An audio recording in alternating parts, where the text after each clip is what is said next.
In what starts as an ordinary day, garbage collector Ethan Ross finds himself pulled into a whirlwind of danger and deceit when a frightened little girl pleads for his help. What seems like a family dispute quickly unravels into a web of corruption, violence, and secrets that stretch far beyond a single household. As Ethan steps up to protect a mother and daughter, he discovers that the stakes are higher than he ever imagined, and standing up for what's right may cost him everything. Make sure you don't miss a moment of this gripping tale. Let us know where you're tuning in from, and don't forget to subscribe before we dive in. The soft hum of the garbage truck's engine accompanied Ethan Ross as he navigated the early morning streets of Meadowbrook. The picturesque neighborhood, with its white picket fences and manicured lawns, was a stark contrast to the weight Ethan carried from working alone that day. His partner had called in sick, leaving Ethan to handle the route solo, pushing his already tight schedule further behind. Ethan was about to empty the bin at a familiar house, the home of Melanie Harper and her young daughter, Lily. He always exchanged greetings with them, but this morning was different. Melanie avoided his gaze, and Lily, usually cheerful, clung to her mother's side, her eyes darting nervously. Ethan felt a pang of unease, but shrugged it off. As he lifted their bin, something caught his eye: a loosely tied bag spilling brand-new children's items. A pristine backpack, untouched school supplies, and toys with price tags still attached. It struck him as odd, even wasteful, given that donation centers were nearby. Moments later, a loud crash echoed from inside the house. Startled, Ethan glanced back, only to see the curtains flutter as if someone were peering out. He hesitated, wondering whether to intervene, but reasoned that it wasn't his place. Returning to his truck, he made a mental note to check on them later. Just as he was about to drive off, a small figure darted into the street. Lily, tears streaming down her face, clung to Ethan's leg. "Please help," she cried, her voice trembling. "He's going to hurt us." Ethan crouched down, trying to calm her. "Lily who? What's wrong?" Before she could answer, a man emerged from the house. He was tall, dressed in an immaculate suit that contrasted sharply with his furious expression. "Lily," he barked. "Get back here. Now!" Lily cowered, clutching Ethan tighter. The man, who Ethan presumed was her father, stormed forward. "Who are you to interfere in my family's business?" he snapped, his voice laced with menace. Ethan stood his ground, shielding Lily. "Sir," she's scared. "I just want to make sure she's okay." The man sneered. "Scared? Of me? She's a child with an overactive imagination." His tone darkened as he added, "Stay out of this, garbage man." Ethan felt the weight of the situation shift. Something was terribly wrong here. But before he could respond, Lily whispered, "Don't let him take me. Mommy says he's dangerous." As Ethan processed her words, the man's phone buzzed. He glanced at the screen, his face tightening. Without another word, he retreated into the house, slamming the door behind him. Ethan looked down at Lily, her tear-streaked face breaking his heart. "Stay here," he told her gently, pulling out his phone. He was no hero, but he knew this was bigger than him. It was time to call for help. Little did he know, this was only the beginning. Ethan's hands trembled as he dialed 911, his gaze darting between Lily and the house behind her. The operator's calm voice cut through his racing thoughts. 911, what's your emergency?" "This is Ethan Ross," he began, keeping his voice low to avoid drawing attention. "I'm a garbage collector. A little girl just ran out of a house crying for help. Something's wrong." He quickly relayed the address, describing the man who had confronted him. The operator assured him that officers were on their way, but Ethan couldn't just stand there and wait. He knelt beside Lily, who clung to his uniform like a lifeline. "Lily," Ethan said softly, "I need you to tell me what's happening. Is your mom okay?" The little girl shook her head, tears pooling in her wide eyes. "Daddy's really mad. He hit Mommy this morning. She told me to hide, but I saw everything." Ethan's stomach twisted. The man's aggressive demeanor suddenly made chilling sense. "Where's your mom now?" he asked, forcing calm into his tone. "She's inside," Lily whispered. "I think she's hurt." Before Ethan could ask more, the front door creaked open.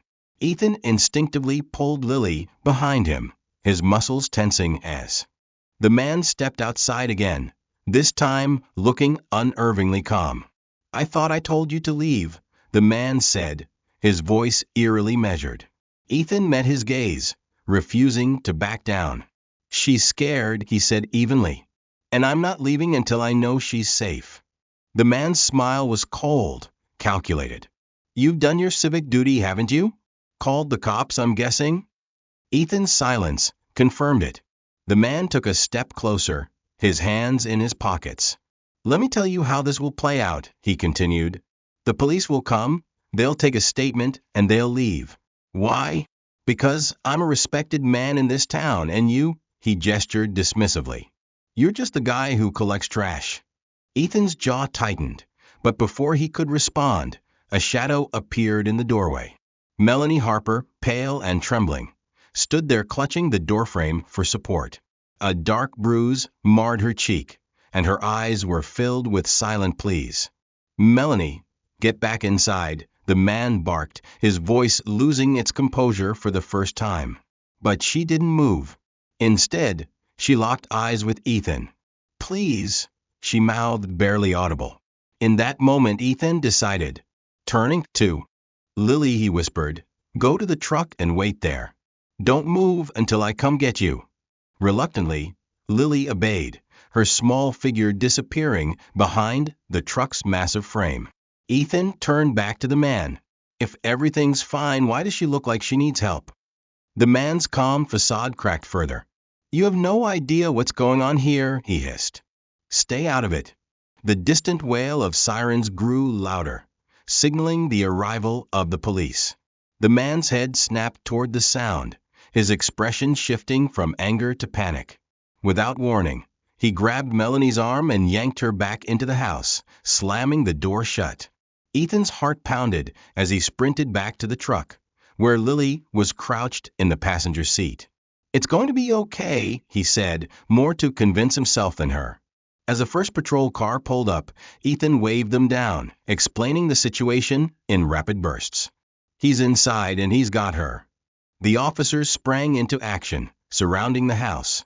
Ethan stood back, holding Lily close, as they prepared to breach the door. But before they could enter, a gunshot shattered the tense silence. Ethan froze, his mind racing with dread. Inside that house lay secrets he hadn't even begun to uncover, and this was only the first crack in the facade. The gunshot sent a ripple of silence through the gathered officers, neighbors, and Ethan himself. Time seemed to stand still as the police, now on high alert, quickly coordinated their approach. "Secure the perimeter," one officer barked, motioning for two others to follow him to the front door. Ethan pulled Lily closer as she whimpered, burying her face in his chest. "It's okay," he whispered, though his pounding heart betrayed his words. The officers at the door signaled, then kicked it open in unison. The door slammed against the wall, revealing a chaotic interior. Broken furniture and shattered glass littered the floor, a visible testament to the violence that had taken place. Inside, the police found Melanie lying on the floor near the kitchen, her face pale but alive. She clutched her side where a small trickle of blood stained her blouse. "Help me," she croaked, her voice barely above a whisper. The officers quickly checked her injuries, while others moved deeper into the house, searching for the man who had caused this chaos. The house fell silent except for the crackling of the police radio and Melanie's shallow breathing. Ethan watched anxiously from the street, his arms wrapped protectively around Lily. When an officer emerged carrying Melanie, his relief was palpable. "She's alive," the officer announced, guiding Melanie toward the waiting ambulance. "Where's Daddy?" Lily asked, her voice trembling. Ethan hesitated. "They're looking for him," he said gently, unsure how much truth her young mind could handle. As paramedics worked on Melanie, she clutched the arm of one officer and muttered something. Ethan couldn't hear her words, but the officer's expression darkened as he nodded and relayed the information to his team. The search intensified. Officers combed the house, but there was no sign of the man. He had vanished. Suddenly, Ethan's phone buzzed in his pocket. The unknown number made him hesitate, but he answered anyway. "Hello." "You're in way over your head, garbage man," came the man's chilling voice. Ethan's grip on the phone tightened as he stepped away from Lily, lowering his voice. "Where are you?" Ethan demanded, his fear laced with anger. A low chuckle crackled through the line. "That's for me to know, but let's just say I'm not done yet. You've made this personal." The line went dead. Ethan turned to the officers. "He called me," he said urgently. "He's watching us." The officer in charge frowned and took the phone, dialing back the number. It rang but went unanswered, and then a message played. "This number is no longer in service." Ethan's mind raced. How had the man escaped? And why was he so confident even now? As Lily watched her mother being tended to, Ethan knelt beside her. "Lily, do you know if your dad has another house or somewhere he might go?" She nodded slowly. "Grandpa's cabin," she said. "But Mommy doesn't like going there. She says it's scary." The officer nearby overheard and pressed for details. "Where is this cabin, Lily?" Lily hesitated, then whispered, "In the woods, by the lake." The officer's radio buzzed with updates as a team was dispatched to investigate. Ethan felt a sinking dread.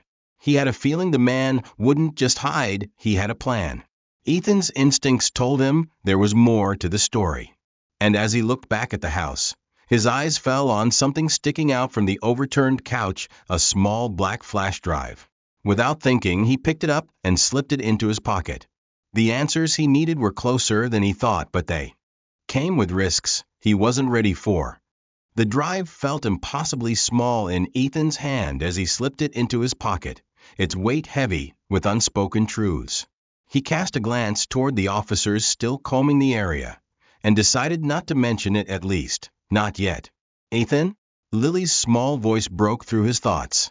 She clutched his sleeve, her tear-streaked face filled with worry. "Is Mommy going to be okay?" "She's safe now," Ethan assured her, though the knot in his stomach told him that the danger was far from over. As officers prepared to transport Melanie to the hospital, one approached Ethan. "We've sent a team to the cabin Lily mentioned," the officer said. "It's a long shot, but if he's hiding there, we'll find him." Ethan nodded, but his thoughts were elsewhere. What was on the flash drive? Was it just family photos? Or did it hold answers to the questions swirling in his mind? "Sir, we'll need your contact information for further questioning," the officer added, handing Ethan a clipboard. Ethan quickly filled out the form and, after making sure Lily was safely with the officers, headed back to his truck. Once inside, he locked the doors and pulled out the drive. He hesitated. Plugging it into his phone was risky. What if it contained malware or something incriminating? But his gut told him that whatever secrets this family had, they were crucial to understanding why Lily's father was so desperate. Taking a deep breath, Ethan connected the drive. A folder popped up with the label "Private." Inside were several video files and documents, each with cryptic names like Project Skyfall and Ledger 2022. Ethan opened the first video. It showed Lily's father, Bruce Harper, seated in a lavish office, speaking in a low, controlled tone. "We're moving forward with the plan," Bruce said, his face illuminated by the glow of his laptop. "Ensure the funds are transferred offshore. I don't care what it takes, burn the records if you have to. This deal cannot be traced back to me." Ethan's heart pounded as the implications hit him. Offshore accounts? Destroyed records? This wasn't just a case of domestic violence. Bruce Harper was involved in something much larger. He clicked on another file, this one labeled Names List. It contained a spreadsheet with names, bank account numbers, and cryptic notes. Ethan's eyes widened when he spotted a familiar name, Peter Quinn, the town's mayor. "This can't be real," Ethan muttered, scrolling through the list. It seemed to implicate powerful people in the town, suggesting Bruce's influence reached far beyond his family. A sharp knock on the truck window startled him. It was Officer Blake, one of the cops, securing the scene. Ethan quickly yanked the flash drive out and pocketed it, cracking the window slightly. "Just checking in," Blake said, his tone casual but watchful. "You okay? You seemed a little shaken earlier." "I'm fine," Ethan replied quickly, forcing a smile. "Just a lot to take in."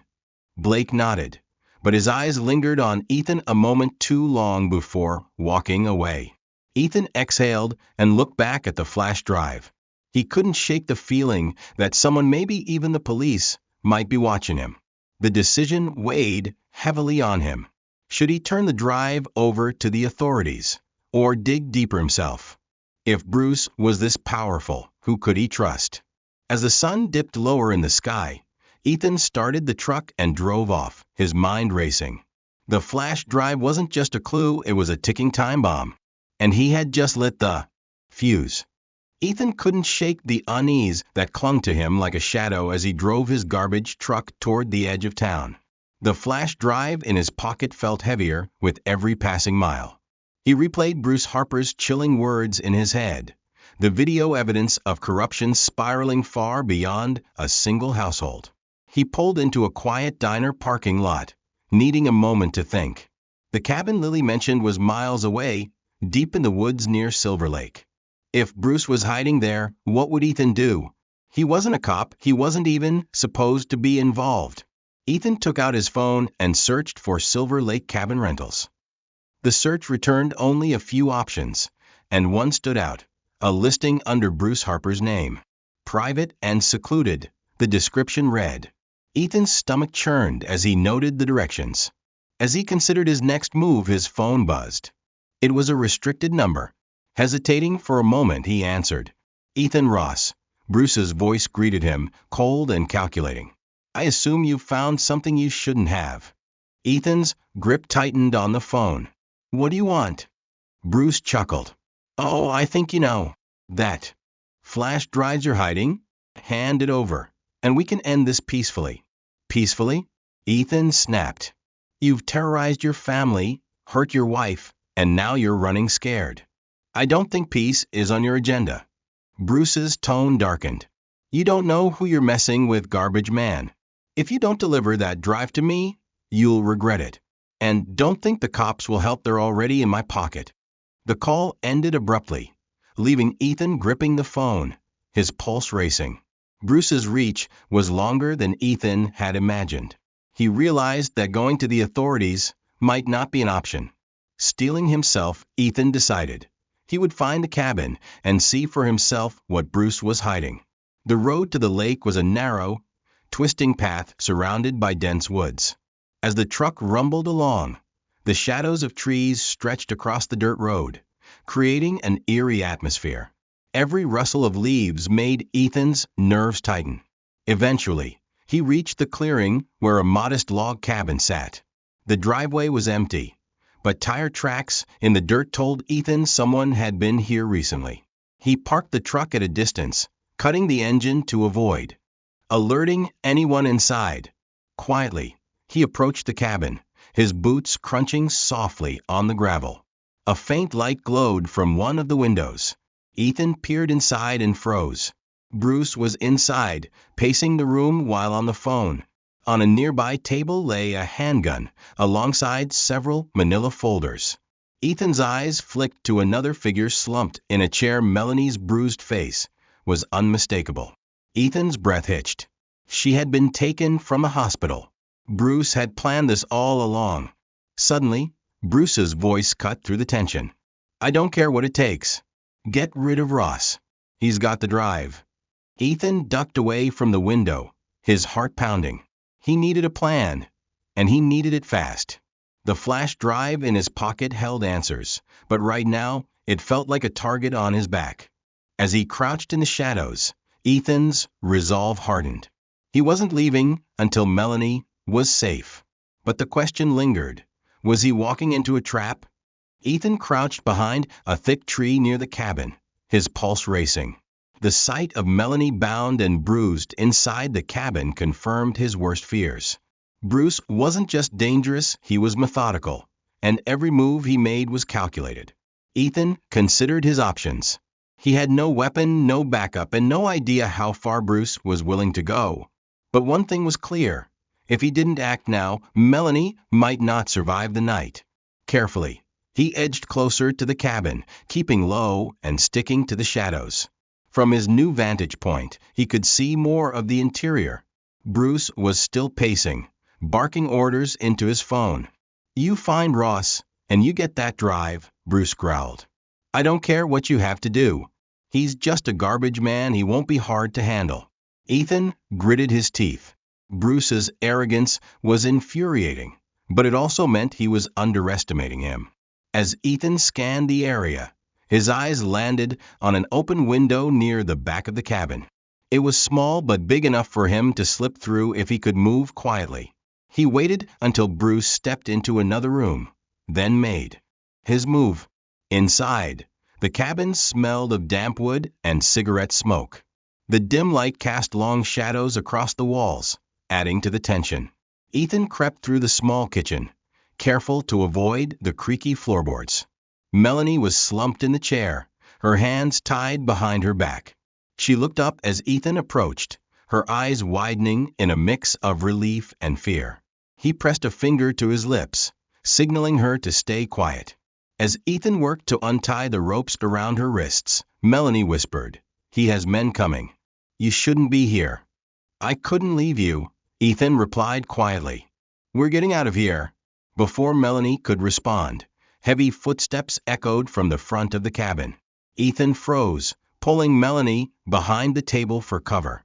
Bruce re-entered the main room, his gun now in hand. He looked around, his eyes narrowing. "I know you're here, Ross," he called out, his voice dripping with menace. "You think you can play hero? You're just a nobody." Ethan's mind raced. He needed a distraction. His eyes landed on a stack of empty beer bottles on the counter. Grabbing one, he tossed it toward the opposite corner of the room. The shattering glass sent Bruce spinning toward the noise, his gun raised. Seizing the moment, Ethan lunged forward, tackling Bruce to the ground. The gun skidded across the floor as the two men struggled. Bruce was strong, but Ethan's resolve gave him an edge. "You're done, Harper," Ethan growled, pinning Bruce down. Bruce sneered, blood dripping from his split lip. "You think this ends with me? You have no idea what you've stepped into." Suddenly, the sound of tires crunching on gravel filled the air. Ethan looked up to see headlights approaching fast. "They're here," Bruce said with a twisted smile. Ethan grabbed the gun from the floor, pointing it at Bruce. "Stay down," he ordered, his voice steady despite the chaos unfolding around him. Melanie pulled herself up, clutching Ethan's arm. "We have to go," she urged, panic in her voice. But it was too late. The cabin door burst open, and two men stormed in, their weapons drawn. Ethan's grip on the gun tightened as he realized he was now completely outnumbered. Bruce laughed darkly from the floor. "Game over, Ross." But Ethan wasn't ready to give up. He had come too far to back down. Now, Ethan's mind raced as the two armed men entered the cabin, their weapons trained on him. The confined space felt suffocating, the tension crackling like a live wire. He tightened his grip on the gun he'd wrestled away from Bruce, but he was acutely aware of the odds 2 against 1, and he was no marksman. Bruce, still sprawled on the floor, grinned smugly. "You should have walked away, Ross. Now you're in over your head." Ethan ignored him, his focus on the men advancing. Melanie clung to his arm, trembling but determined to stand her ground. "Drop the gun," one of the men barked, his voice low and threatening. Ethan weighed his options. If he surrendered, Bruce would regain control. If he fired, he risked hitting Melanie or making the situation worse. Time was slipping away, and he had to act. "Melanie," Ethan whispered without breaking eye contact with the men. "Get behind the couch. Now." She hesitated, but his firm tone spurred her into action. As she ducked for cover, Ethan made his move. He threw a heavy cast iron pan from the counter toward the closest man. The clatter of metal striking his shoulder caused him to stumble, his aim faltering. In that split second, Ethan lunged for the table, flipping it onto its side to create a makeshift barrier. The other man fired, but the bullet embedded itself in the thick wood. Bruce laughed from the floor, his amusement infuriating. "You really think you can win this?" he taunted. Ignoring him, Ethan peeked around the table. The men were regrouping, their movements coordinated. These weren't random thugs, they were professionals. The sound of sirens in the distance gave Ethan a glimmer of hope. Help was on the way, but he had to buy time. He grabbed a bottle from the floor and hurled it toward the far corner. It shattered, drawing the men's attention for a moment. Ethan used the distraction to crawl toward Melanie. "We need to get out of here," he whispered. "How?" she asked, her voice shaky. Ethan glanced toward the back door, partially hidden behind a heavy curtain. It was their best chance. "When I say go, run for that door," he instructed. "What about you?" "I'll be right behind you," he promised. Before he could give the signal, Bruce shouted, "Don't let them leave. If they escape, we're all finished." The men moved to block the door, but Ethan acted quickly. He shoved a tall bookshelf toward them, its weight and momentum enough to knock one man off balance. "Now!" Ethan yelled, grabbing Melanie's hand and pulling her toward the door. The two burst outside into the cold night air, the sounds of shouting and gunfire behind them. Ethan guided Melanie toward the dense woods surrounding the cabin. The sirens grew louder, but so did the footsteps of their pursuers. Ethan spotted a small shed ahead, its weathered exterior offering minimal shelter. "In there," he whispered, ushering Melanie inside. They crouched in the shadows, holding their breath as the men's voices grew closer. "Find them," one barked. They couldn't have gone far. Ethan's heart pounded as a flashlight beam swept past the shed.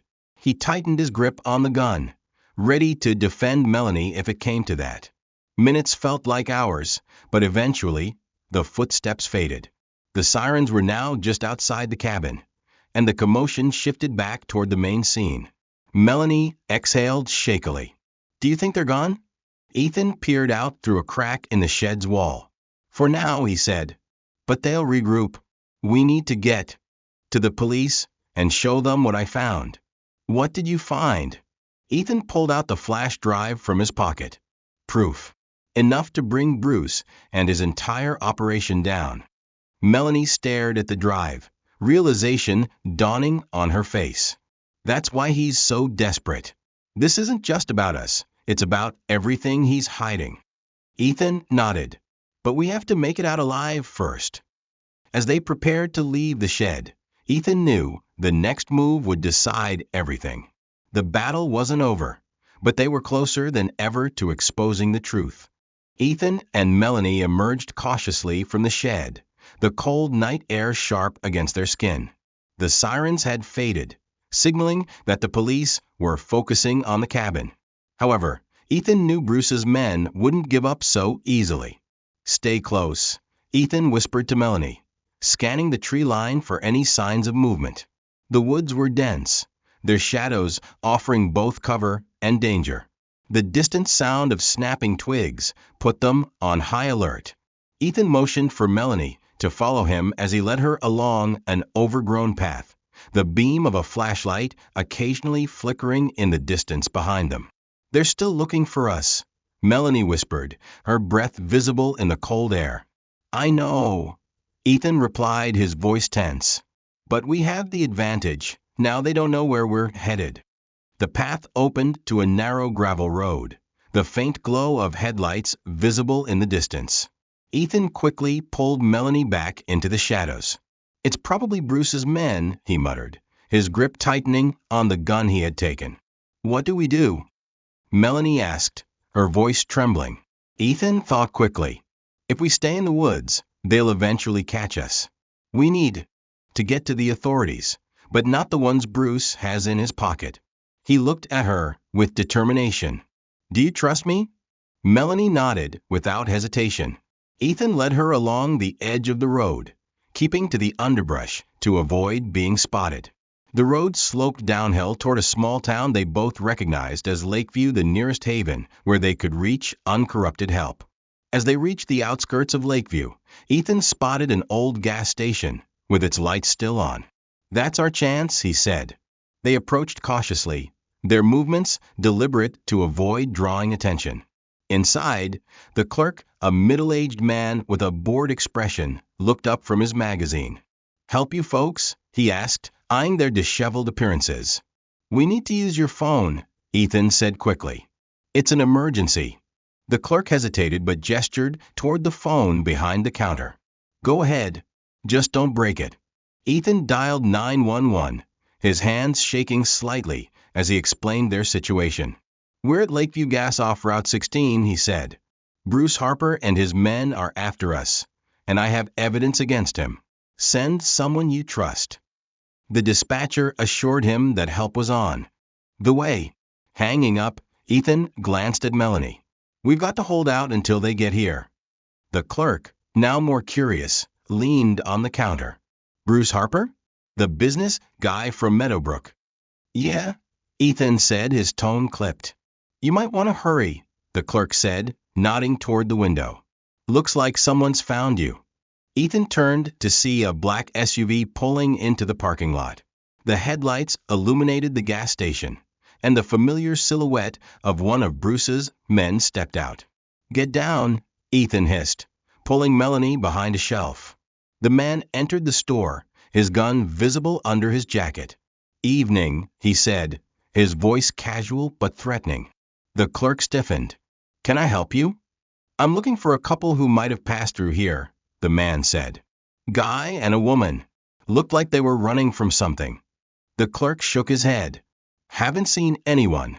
The man narrowed his eyes, scanning the store. Ethan held his breath as the man's gaze lingered on the aisle where they were hiding. Suddenly, the distant wail of sirens broke the tense silence. "Cops," the man muttered, his expression darkening. He turned to leave, but as he did, Ethan stepped out from his hiding spot, gun raised. "Not so fast," Ethan said, his voice steady. The man froze, his hands slowly raising. "Who else is out there?" Ethan demanded. "Enough to make this your last stand," the man sneered. The sirens grew louder, and flashing blue and red lights illuminated the gas station. Multiple police cars pulled in, officers pouring out with weapons drawn. The man smirked as he was handcuffed. "You have no idea what you're dealing with," he said to Ethan. Ethan handed the flash drive to an officer. "I think this will tell us everything we need to know." But even as relief washed over him, Ethan couldn't shake the feeling that the fight was far from over. Bruce Harper wasn't the type to let go easily, and Ethan knew the final confrontation was looming.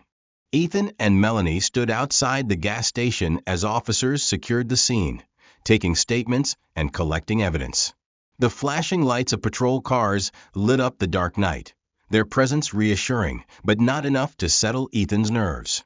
The man who had entered the gas station had been taken into custody, but his cryptic warning still echoed in Ethan's mind. "You have no idea what you're dealing with." An officer approached Ethan, a younger man with a serious expression. "We've reviewed part of the flash drive," he said. "It's bigger than we thought: financial records, payoffs, even surveillance footage. This ties Bruce Harper to some high-level corruption in Meadowbrook and beyond." Ethan nodded grimly. "Then you know why he's so desperate to stop us." "We do," the officer replied. "But Harper isn't done yet. The team that went to the cabin found evidence. He planned an escape route. We believe he's heading toward a private airstrip outside of town." Melanie, who had been silent, looked up sharply. "You can't let him get away," she said, her voice trembling but resolute. "He's not just running. If he escapes, he'll come back stronger and more dangerous." The officer gave her a reassuring nod. "We're moving to intercept him now. Your information has given us the edge we need." Ethan felt a flicker of hope, but it was short-lived. As the officers prepared to leave, His phone buzzed again, another restricted number. Against his better judgment, he answered. Ross? Bruce's voice snarled, venomous and defiant. You think you've won? I'm always 10 steps ahead. This little stunt of yours won't stop me. You're finished, Bruce, Ethan shot back. The evidence we've found will bury you. Bruce laughed, a hollow, chilling sound. Evidence means nothing if you're not alive to share it. You've made this personal, and that's a mistake you'll regret. The line went dead, leaving Ethan gripping the phone in frustration. What did he say? Melanie asked, her face pale. He knows we're closing in, Ethan said. And he's not going quietly. The convoy of police cars moved quickly toward the airstrip, with Ethan and Melanie riding in the back of an unmarked vehicle.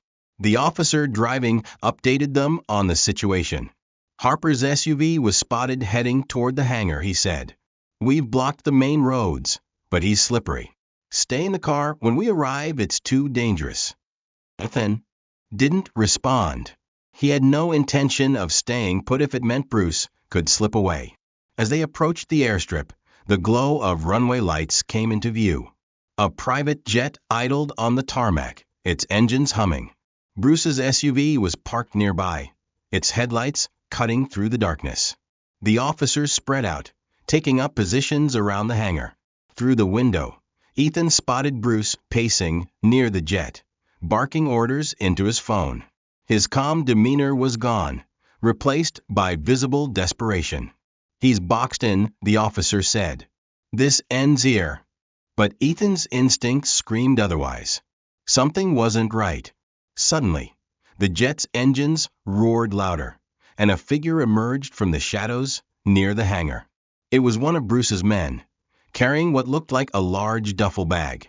Something's in that bag, Ethan said, his heart pounding. The officer frowned. Stay here. Ignoring the command, Ethan jumped out of the car, Melanie close behind him. What are you doing? She hissed. I can't let him get away, Ethan said, his voice resolute. He moved toward the hangar, keeping low as chaos erupted. Bruce's men fired at the approaching officers, creating a hail of gunfire.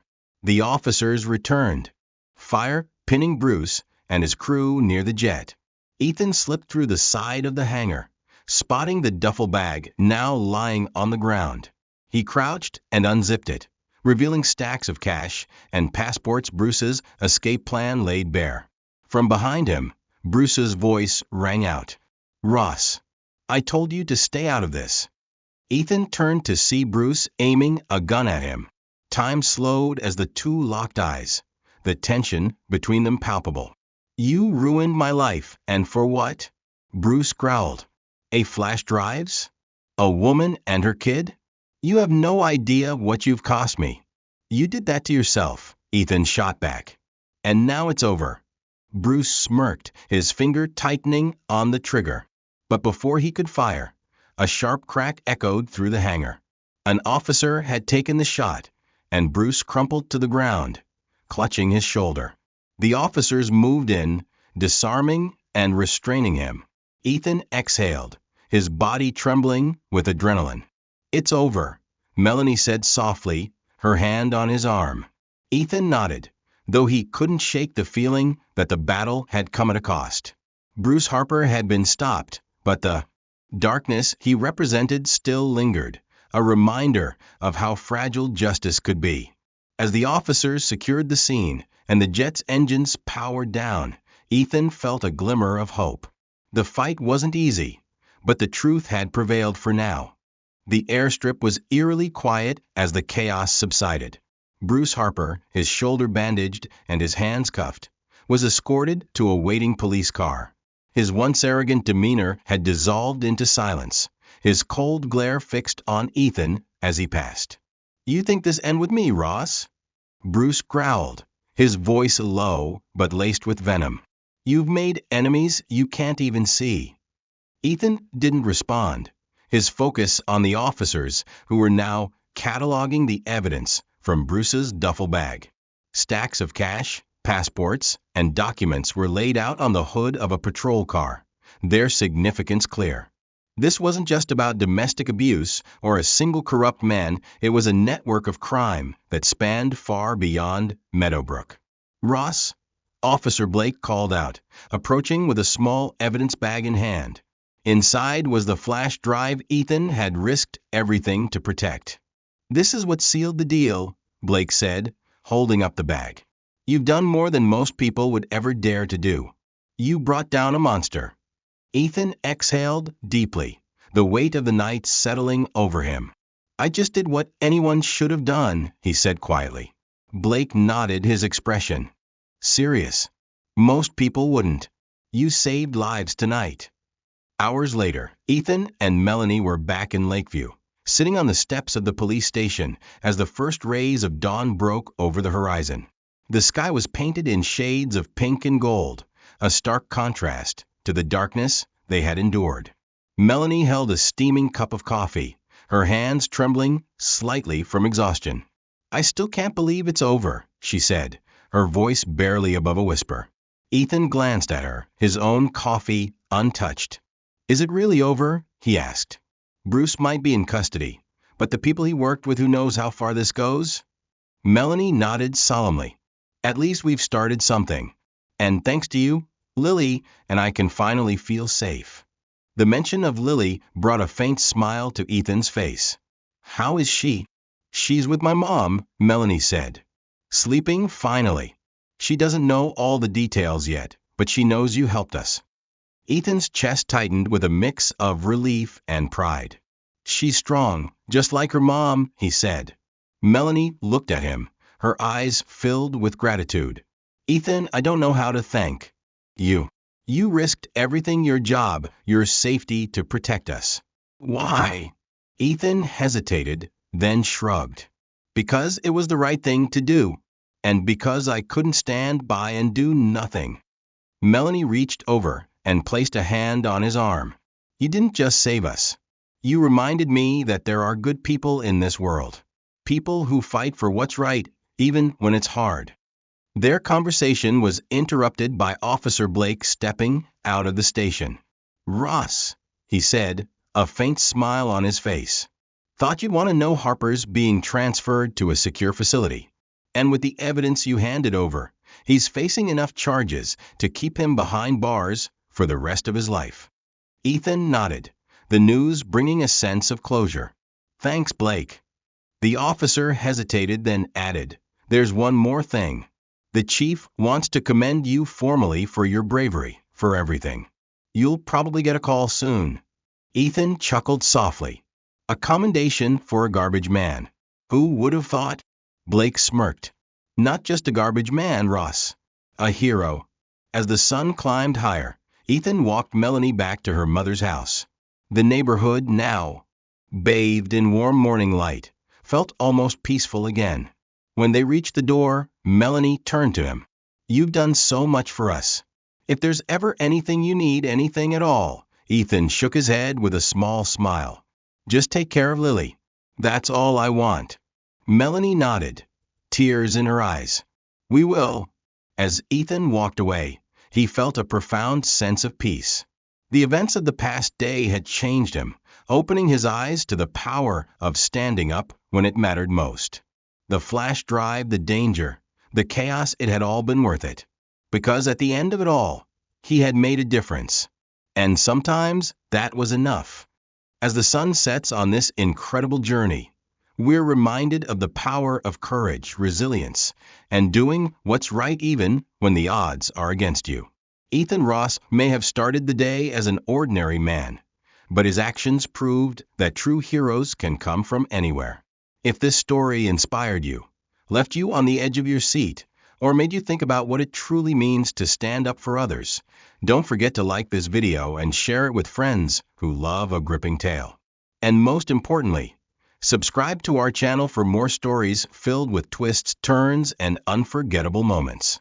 Your support helps us bring you even more incredible content. Thank you for watching, and we'll see you in the next story.